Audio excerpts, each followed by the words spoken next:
সালামু আলাইকুম সুপ্রিয় দশম শ্রেণীর শিক্ষার্থীরা, হায়ার ম্যাথের অনলাইন ক্লাসে সবাইকে স্বাগতম।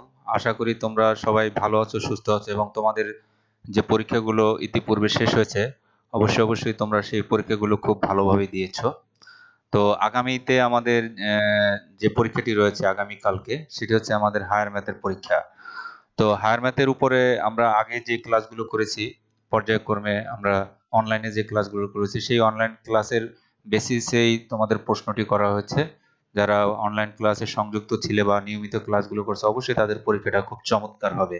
আজকে আমরা হায়ার ম্যাথের কিছু সৃজন মানে এমসিকিউ প্রশ্ন শিখবো, অর্থাৎ বহু নির্বাচনী প্রশ্ন নিয়ে তোমাদের সামনে আজকে লেকচারটি হবে। তো সবাই মনোযোগ সহকারে আজকের ক্লাসটি করবে, তাহলে পরে এই টাইপের যত এমসিকিউ আসবে তোমরা সহজ সহজেই সবগুলো প্রশ্নের অ্যান্সার করতে পারবে। তো শিক্ষার্থীরা, চলো আমরা মূল ক্লাসে চলে আসি।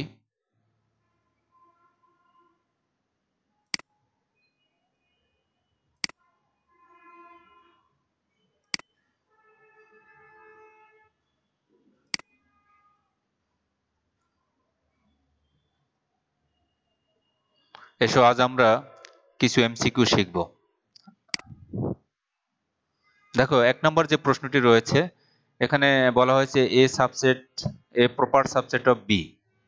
প্রপার সাবসেট অফ বি যদি হয়, অর্থাৎ এ হচ্ছে বি এর প্রকৃত উপসেট যদি হয়, তবে নিচের কোনটি সঠিক? যদি এ বি এর প্রকৃত উপসেট হয় তাহলে এ হবে মাদার সেট, এটার প্রকৃত উপসেট হচ্ছে এ। তো সেক্ষেত্রে আমরা যদি বি ইউনিয়ন এ করি তাহলে আমরা বি পাওয়ার কথা ছিল, কিন্তু এটা ভুল। আর বি ইন্টারসেকশন এ, এটা পাওয়ার কথা ছিল এ, কিন্তু এটাও ভুল। আর এ ইন্টারসেকশন বি, এটা হচ্ছে এ, অর্থাৎ গ নম্বর হবে আমাদের সঠিক আনসার। কারণ এ হচ্ছে এর উপাদান সংখ্যা বির উপাদান সংখ্যার চেয়ে কম। প্রকৃত উপসেট হচ্ছে ওই সেটের কিছু সংখ্যক উপাদান নিয়ে যে সেট গঠন করা হয় সেই সেটটাকে বলবো আমরা প্রকৃত উপসেট। যেহেতু এখানে এ হচ্ছে বি এর প্রকৃত উপসেট, সে কারণে A intersection B is equal to হবে এ। তো আমরা সঠিক অ্যান্সারটি একটু দেখে নিই। সঠিক অ্যান্সারটি হচ্ছে গ নাম্বার। এরপরে আমাদের বলছে F of X is equal to root over 2x - 1 ফাংশনের ডোমেন কত? ফাংশন ডোমেন আমরা কিভাবে নির্ণয় করব সেটার ক্ষেত্রে আমরা এখানে সলিউশনটা তোমাদেরকে দিয়ে দেওয়া হয়েছে যে F of X is equal to 2x root over 2x - 1 belongs to all real number হবে, যদিও কেবল যদি 2x - 1 greater than or equal 0 হয়। অর্থাৎ রুটের ভিতরে যে আমাদের রাশিটি রয়েছে সেটার মানটা যদি গ্রেটার দ্যান অর ইকুয়াল 0 হয়, তাহলে এই শর্তের সাপেক্ষে কেবলমাত্র এই ফাংশনটির ডোমেন নির্ণয় করা সম্ভব হবে। অর্থাৎ আমরা এটাকে লিখতে পারি 2x greater than or equal 1। আমরা 2 দ্বারা যদি এটাকে ভাগ করি তাহলে x is greater than or equal half. আমরা এটা কোথায় দেখতে পাচ্ছি? ক নাম্বারে, অর্থাৎ সঠিক অ্যান্সারটি হচ্ছে ক নাম্বার। তো আমাদের সঠিক অ্যান্সারটি যদি অ্যান্সারটা নির্ণয় করি তাহলে অ্যান্সারটি হবে ক নাম্বার। 3 নম্বর প্রশ্নটি দেখো, a square plus B square plus C square minus A B minus BC minus C A রাশিটির চক্রক্রমিক। হ্যাঁ, চক্রক্রমিক হওয়ার শর্ত কি? এর পরিবর্তে বি, বি এর পরিবর্তে সি এবং সি এর পরিবর্তে যদি আমরা এ বসাই তাহলে এটি অপরিবর্তিত থাকে, অর্থাৎ পূর্বের বহুপদীটি ফিরে আসবে।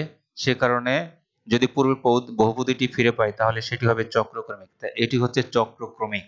প্রতিসম হওয়ার শর্ত হচ্ছে যে কোনো দুইটি চলকের পরিবর্তনের ফলে যদি আমরা পূর্বের রাশিটি ফিরে পাই তাহলে সেটি হবে প্রতিসম। এর পরিবর্তে যদি আমরা বি বসাই বা বি এর পরিবর্তে যদি আমরা এ বসাই তাহলে দেখা যাবে যে আগের বহুপদীটি ফিরে পাওয়া যাচ্ছে। অতএব এই বহুপদীটি হচ্ছে প্রতিসম। আর এটি হচ্ছে সমমাত্রিক বহুপদী। হ্যাঁ, এটি সমমাত্রিক বহুপদী এ কারণে a এর পাওয়ার 2, b এর পাওয়ার 2, c এর পাওয়ার 2, আবার a এর পাওয়ার 1, b এর পাওয়ার 1 যোগ করলে হবে 2, b এর পাওয়ার 1, c এর পাওয়ার 1 যোগ করলে হবে 2, আবার এই যে c এর পাওয়ার 1 এর পাওয়ার প্লাস করলে হবে 2।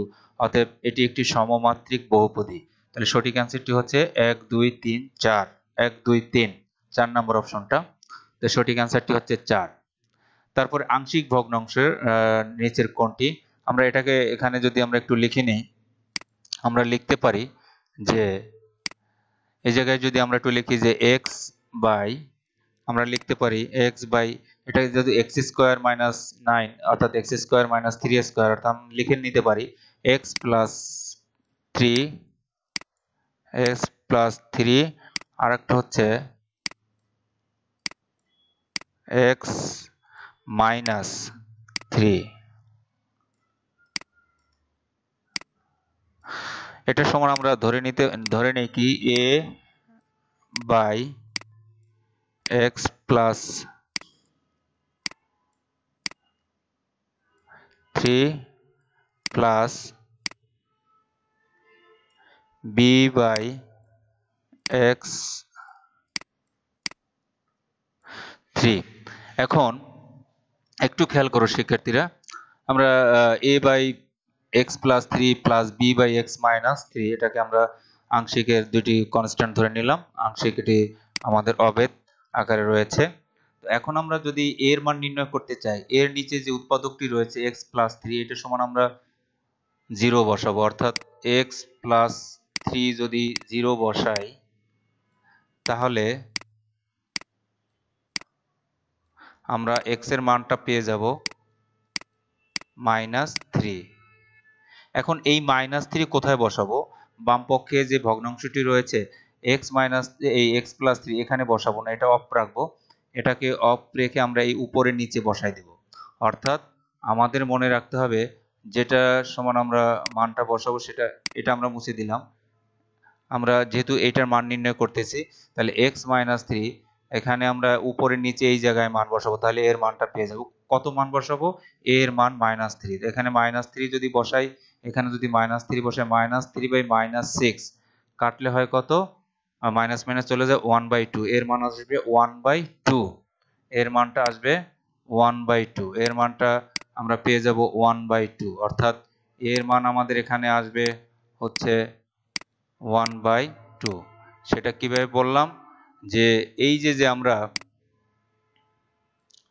আমরা এই এর x এর মান -3 বসাইছি, যদি এর মান নির্ণয় করতে চাই তাহলে এই বাম পক্ষে x বাই যেটার মান আমরা নির্ণয় করতেছি ওই উৎপাদকের মধ্যে বসাবো না, উপরে নিচে মানটা বসিয়ে দেবো। এটাকে বলা হয় কভার অফ রুল। এখানে -3 এখানে -6 হবে, -3 -3 6 কাটাকাটি করলে হবে হাফ। ঠিক অনুরূপভাবে যখন আমরা b এর মান নির্ণয় করব তখন x - 3 এর মান বসাবো 0, তাহলে x এর মানটা পাবো কত? 3। তখন আমরা এটার মধ্যে বসাবো, x প্লাস 3 এর মধ্যে বসাই দিব মানটা। এটা যদি এটার মধ্যে যদি আমরা মানটা বসাই তখন আমরা কি করব? এখানে এই যে এখানে এটা মুছে দিলাম, এটার মধ্যে আর বসাবো না মানটা, আমরা এইখানে উপরে নিচে x এর মান 3 বসাবো, তাহলে b এর মানটা পাবো 3/3 প্লাস 3 অর্থাৎ 6, 3/6 মানে 1/2, তাহলে b এর মানও আমাদের আসবে কত? 1/2, b এর মানটাও আসবে 1/2।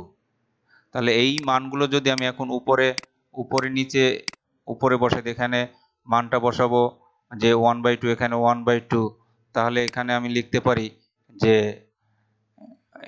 এর পরিবর্তে লিখলাম আমরা এখানে লিখে দিলাম মানটা হচ্ছে 1/2। এটা খুব সহজ একটা অঙ্ক, তোমরা করতে পারো। এখন এই 2টা এখানে বসাই দিব, এই 2টা যদি এখানে বসাই দিই তাহলে 1/2 into x plus 3 1/2 into x minus 3 সেটি কোথায় রয়েছে? গ নম্বরে আমরা দেখতে পাচ্ছি। সেই প্রশ্নটির অ্যান্সারটি রয়েছে গ নম্বরে। তাহলে আমরা গ নম্বরে সেগুলা অ্যান্সারটা এখানে লিখে দিতে পারবো।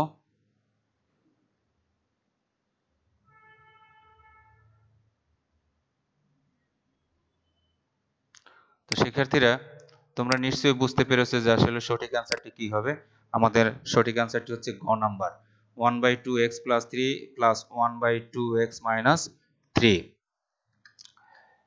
এরপরে আমাদের এখানে স্থূলকোণ হলে এটি রাইট, সমকোণ হলে পি স্কয়ার, সমকোণী ত্রিভুজ পিথাগোরাসের উপপাদ্য, সূক্ষ্মকোণ হলে P Q square less than P R square minus Q R Q C square. তাহলে সঠিক অ্যান্সারটি 1 2 3 অর্থাৎ 4 নাম্বার। আর 30 ডিগ্রি কোণের সম্পূরক কোণের অর্ধেক, 30 ডিগ্রি কোণের সম্পূরক কোণ অর্থাৎ সম্পূরক কোণ আমরা যে কোনো কোণের সম্পূরক কোণ কিভাবে বের করি? 180 ডিগ্রি মাইনাস ওই কোণটি, যেহেতু এখানে 30 ডিগ্রি কোণের কথা বলা হয়েছে তাহলে 180 ডিগ্রি মাইনাস 30 ডিগ্রি এর যেহেতু অর্ধেক নির্ণয় করতে বলা হয়েছে, অর্ধেক কত, তখন তাকে 2 দ্বারা ভাগ করব। সমাধানটা একটু দেখে নাও যে এখানে 30 ডিগ্রি কোণের সম্পূরক কোণের অর্ধেক সমান হচ্ছে 180 ডিগ্রি মাইনাস 30, অর্ধেক এজন্য 2 দ্বারা ভাগ করলে 150 ডিভাইডেড 2, কাটাকাটি করলে হবে 75। সঠিক অ্যান্সারটি হচ্ছে 75। আমরা অ্যান্সারটি দেখে নিচ্ছি, সঠিক অ্যান্সারটি হচ্ছে 75 ডিগ্রি। ত্রিভুজের মধ্যমাত্রায় যে বিন্দুতে ছেদ করে তাকে কি বলা হয়? ত্রিভুজের ভরকেন্দ্র। ত্রিভুজের মধ্যমাত্রায় আমরা যদি একটু দেখি, আমি তোমাদেরকে ক্লাসে দেখিয়েছিলাম যে এই একটা ত্রিভুজ আমরা অঙ্কন করলাম, সেটি হচ্ছে, আমরা একটা ত্রিভুজ অঙ্কন করে নিলাম। এই ত্রিভুজটার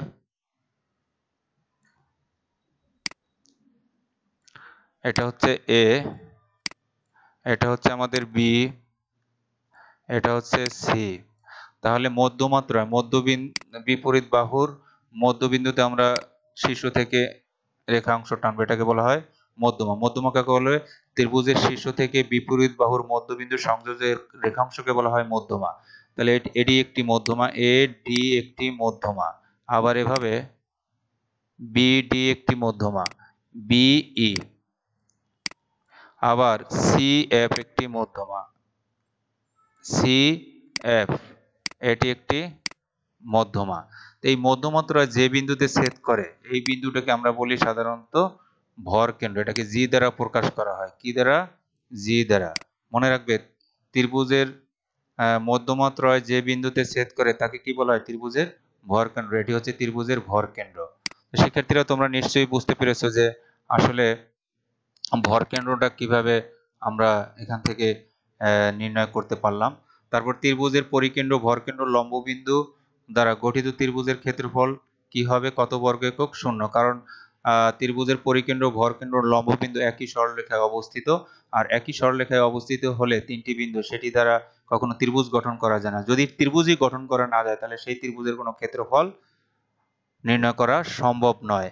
যেহেতু সম্ভব নয় তাহলে কি হবে? তাই সেই ত্রিভুজের ক্ষেত্রফল হলো 0। তারপরে হচ্ছে আমরা সঠিক অ্যান্সারটি দেখে নিলাম, ক নাম্বার। একটি ত্রিভুজের নববিন্দু বৃত্তের ব্যাসার্ধ 2 সেন্টিমিটার, ওই ত্রিভুজের পরিবৃত্তের ক্ষেত্রফল কত? আমরা সেটা নির্ণয় করব। তাহলে আমাদের জানা আছে কি যে নববিন্দু বৃত্তের ব্যাসার্ধ ত্রিভুজের পরিব্যাসার্ধের অর্ধেক।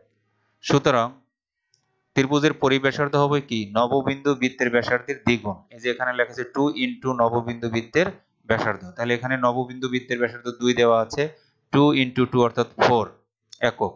এখন পরিবৃত্তের ক্ষেত্রফল, পরিবৃত্তের ক্ষেত্রফল আমরা জানি কি? বৃত্তের ক্ষেত্রফল পাই আর স্কয়ার। তাহলে পরিবৃত্তের ব্যাসার্ধ হচ্ছে আর, আর এর মানটা আমরা এখানে পেয়েছি 4। তাহলে পাই ইনটু 4 স্কয়ার অর্থাৎ 16 পাই। সঠিক অ্যান্সারটি হচ্ছে 16 পাই। সেক্ষেত্রে দেখো একটু, সঠিক অ্যান্সারটি হচ্ছে 16 পাই বর্গ সেন্টিমিটার। এরপর 10 নম্বর প্রশ্নতে বলা হয়েছে যে x square plus 4x minus 3 সমীকরণটির নিশ্চয়ক কত? নিশ্চয়কের সূত্রটা আমরা জানি, বি স্কয়ার মাইনাস 4ac। এখানে বি হচ্ছে 4, এ হচ্ছে -1 আর সি হচ্ছে -3। বি হচ্ছে 4 বি স্কয়ার, আর এ হচ্ছে -1 আর সি হচ্ছে -3। তাহলে 4 স্কয়ার মাইনাস এখানে 3 4 12, তাহলে 16 মাইনাস হচ্ছে 12 ইজ ইকুয়াল টু 4। সঠিক অ্যান্সারটি রয়েছে ক নম্বরে। তো আমরা একটু দেখে নিই অ্যান্সারটা। সঠিক অ্যান্সারটি হচ্ছে ক। তো শিক্ষার্থী বন্ধুরা, তোমরা দেখতে পাচ্ছ যে প্রত্যেকটা অঙ্কই আসলে সূত্রের আলোকে আমরা এগুলো সমাধান করতে পারতেছি। তোমাদের যদি বেসিক ধারণাগুলো 100% ক্লিয়ার থাকে তাহলে যে কোনো এমসিকিউ সমস্যার সমাধান তোমরা সহজেই করতে পারবে। এবার দেখো এখানে দেওয়া আছে 3 into 27 two the power x is equal two 9 two the power x plus 4 হলে x এর মান কত?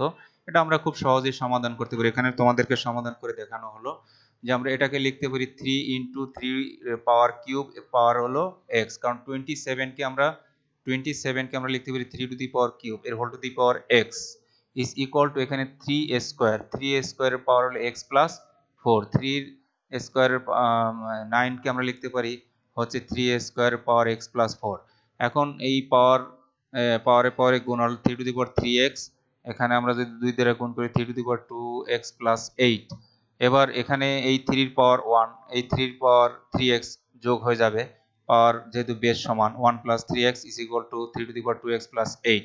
এখন যেহেতু বেস সমান তাহলে পাওয়ার সমান 1 + 3x = 2x + 8। এখন আমরা এই 3x থেকে এটা মাইনাস করলে পাবো x, আর এটা 8 থেকে যদি 1 মাইনাস করে দিই পেয়ে যাবো 7। সঠিক অ্যান্সারটি হচ্ছে আমাদের গ নাম্বার। তারপরে এই অসমতার সংখ্যা রেখা কোনটি? এখানে -3 <= x <0, তাহলে <= x, এই <= যদি থাকে, <= যদি থাকে তাহলে সেই বৃত্তটি ভরাট হবে। তাহলে -3 এখানে আছে, এই যে -3, এই বৃত্তটা ভরাট 0 পর্যন্ত, তাই 0 বৃত্তটা ভরাট হবে না, তার শীর্ষবিন্দু পর্যন্ত মাঝখানের রেখাটা বোল্ড হবে। তাহলে এটি হচ্ছে এই অসমতার সংখ্যা রেখা। তো সঠিক অ্যান্সারটি হচ্ছে আমাদের গ নাম্বার। তো শিক্ষার্থীরা 13 নম্বরটি দেখো যে c * x + a < b, c is greater than 0, c is greater than 0 মানে সেটা হচ্ছে ধনাত্মক।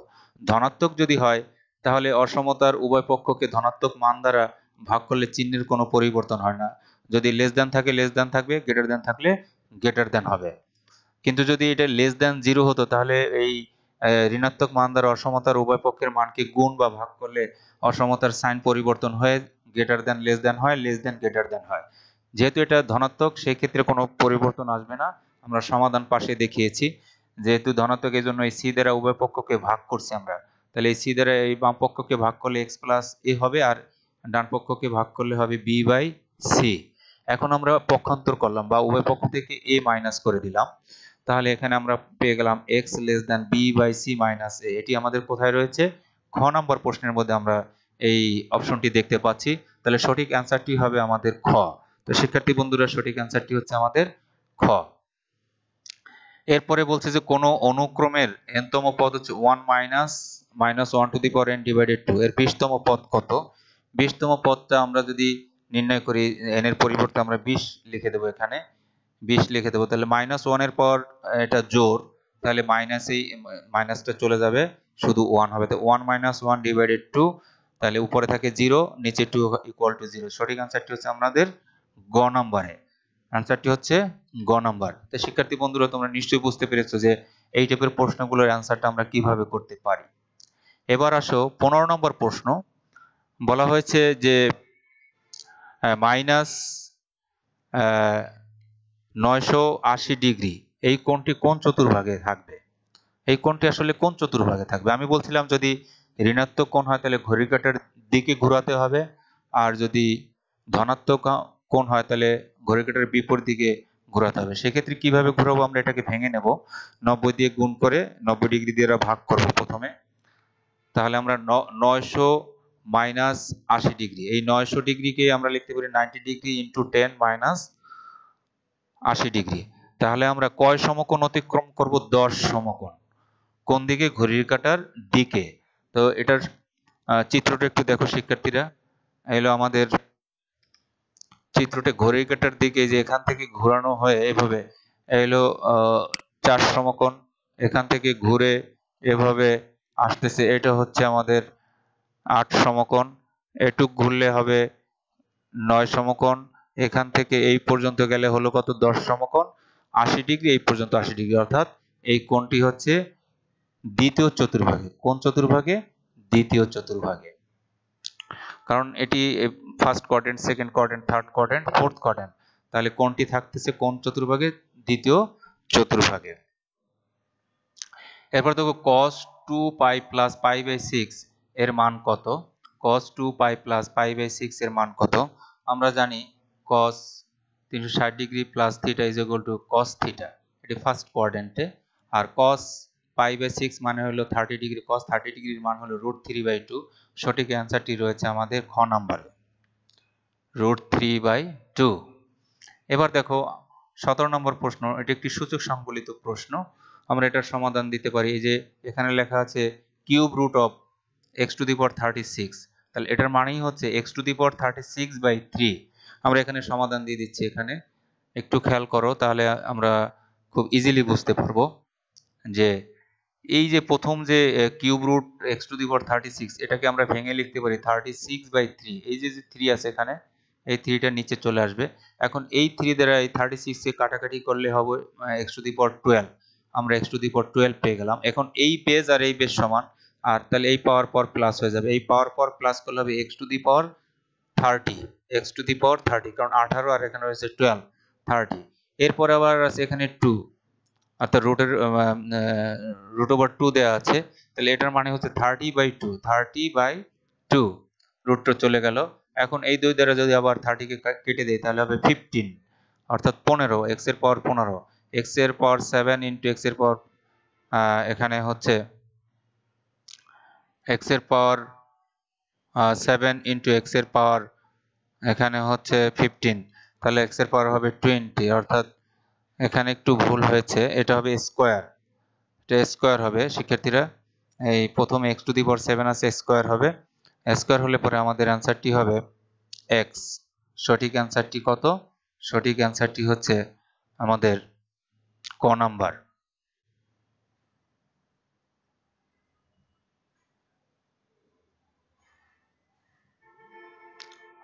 এখানে হবে 22, 15 যোগ 22 আর নিচে আছে 17, অর্থাৎ সঠিক অ্যানসারটি হবে এই খ নাম্বার। সঠিক অ্যানসারটি খ নাম্বার। এখানে ক নাম্বার দেয়া আছে, এটি ভুল, ক নাম্বার না, সঠিক অ্যানসারটি হবে খ নাম্বার, এটি ভুল, সঠিক অ্যানসারটি হচ্ছে খ নাম্বার।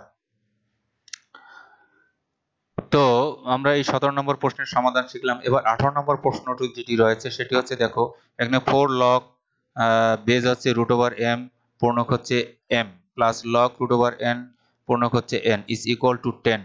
তাহলে আমরা এটাকে সমাধানটা যদি দেখি, দেখো লিখতে পারি আমরা রুট ওভার, এখানে যেহেতু বেজটা রয়েছে রুট ওভার m, এখানে এই m টাকে আমরা লিখতে পারি রুট ওভার m দিয়ে হোল স্কয়ার। এখন এই 2টাকে সামনে নিয়ে আসবো, আবার এখানে যেহেতু রুট ওভার n লেখা আছে এই জন্য আমরা এই পূর্ণকটাকে রুট ওভার n করে তার হোল স্কয়ার দিব।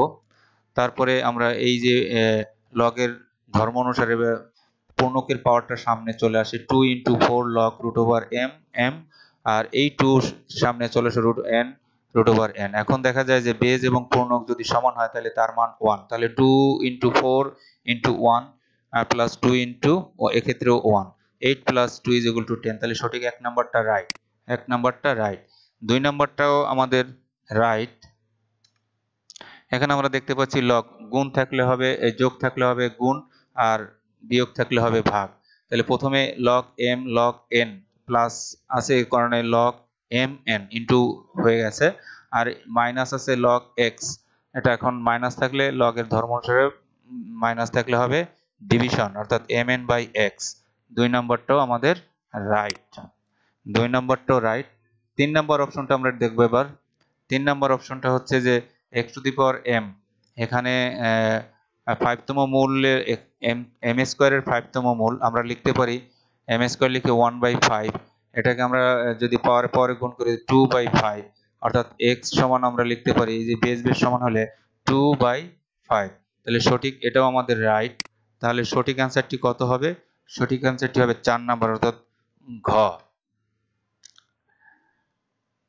তো শিক্ষার্থী বন্ধুরা, তোমরা নিশ্চয়ই বুঝতে পেরেছো যে আসলে এই প্রশ্নগুলোর আনসার করা খুব সহজ। এরপরে আমাদের 19 নম্বর প্রশ্ন, এখানে বলছে যে 2y + 3y টু দি পাওয়ার 6 এর বিস্তৃত y মুক্ত পদের মান কত? এই মুক্ত পদের মান পাওয়ার যদি জোর হয় তাহলে এটি মুক্ত পদের মান বের করা খুব সহজ। এটাকে n/2, অর্থাৎ এখানে 6/2 অর্থাৎ 3, এখানে দ্বিপদী রাশিটির 6/2 3তম পদ y মুক্ত হবে, 3তম পদ y মুক্ত হবে। 3তম পদ বা 2 + 1তম পদ সমান হবে c6 to 2y to the power 4 3/y স্কয়ারের হোল স্কয়ার। কারণ আমাদের যে সাধারণ পদটি রয়েছে সেটি হলো tr + 1, সেই সূত্র অনুসারে আমরা এটা লিখেছি। তো এখন c6 to, এখানে 6c2 এর মান হচ্ছে 6/1 2 ডিভাইডেড, এটার পাওয়ার 4 দিলে হবে 16 into y to the power 4 into 9/y to the power 4। এখন y to the power 4 y to the power 4 কাটা যায়, এখানে হয় 2 দিয়ে এটাকে কাটলে হয় 3 5 15, আর এখানে 16, আর এখানে হবে 9, গুণ করলে হবে 2160। সঠিক অ্যানসারটি হচ্ছে গ নম্বরে, সঠিক অ্যানসারটি হচ্ছে গ নম্বরে। শিক্ষার্থী বন্ধুরা, এখানে ভুল করা আছে, এটা হচ্ছে গ নাম্বার, এটি হবে গ নাম্বার।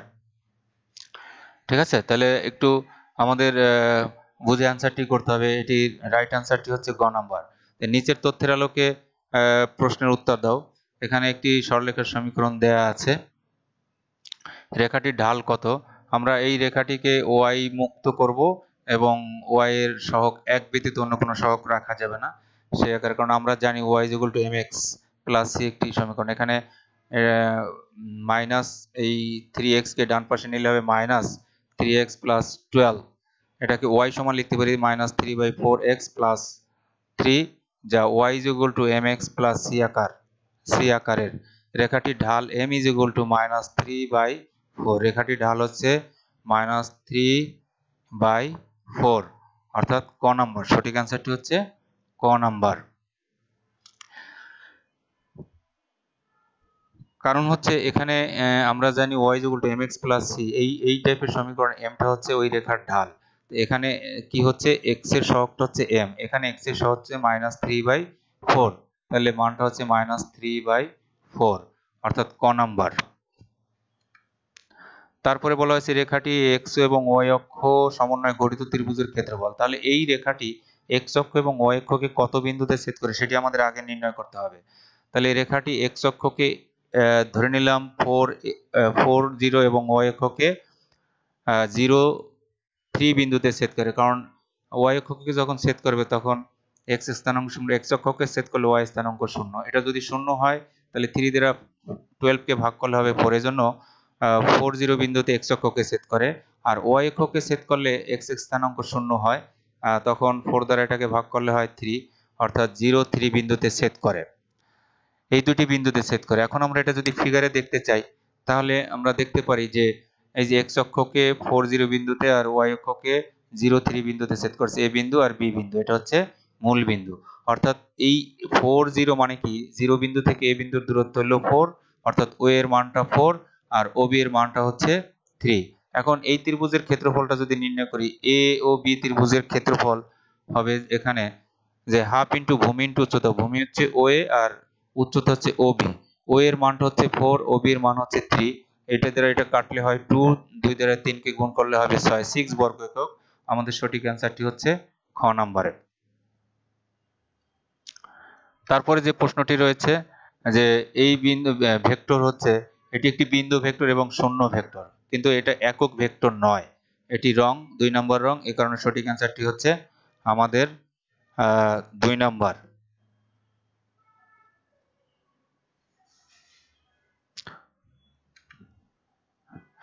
তারপরে এবি রেখাংশ সি বিন্দুতে m:n অনুপাতে অন্তর্বিভক্ত হলে ABC বিন্দুর অবস্থান ভেক্টর ABC কোনটি সঠিক? আমাদের সঠিক অ্যান্সারটি হবে NA প্লাস MB/M+N, অর্থাৎ ক নাম্বার। আমি এটি তোমাদেরকে ক্লাসে দেখিয়েছি ভেক্টর করানোর সময়, যে এটার একটি প্রমাণও দেখানো হয়েছে যে যদি অন্তর্বিভক্ত হয় তাহলে হবে এখানে প্লাস, নিচে প্লাস, আর যদি বহির্বিভক্ত হয় তাহলে হবে এখানে মাইনাস, এখানেও হবে মাইনাস। 24 নম্বর প্রশ্ন দেখো, এখানে বলা হয়েছে যে গোলকের ব্যাসার্ধ টয়েস আর একক হলে এর আয়তন কত ঘন একক হবে? তা আমরা জানি গোলকের আয়তনের সূত্র 4/3πr³। তাহলে এখানে ব্যাসার্ধ হচ্ছে 2r, 2rটা হলো ব্যাসার্ধ, 4/3πr³। r বলতে এখানে 2r এর হোল কিউব। এখন এটার হোল কিউব করলে হবে 8r³। 8 দ্বারা এই 4 কে গুণ করলে 4 8 32, আর নিচে ছিল 3, তাহলে 32/3πr³। সঠিক অ্যান্সারটি হচ্ছে 4 নম্বর, অর্থাৎ সঠিক অ্যান্সারটি আমাদের 4 নম্বর।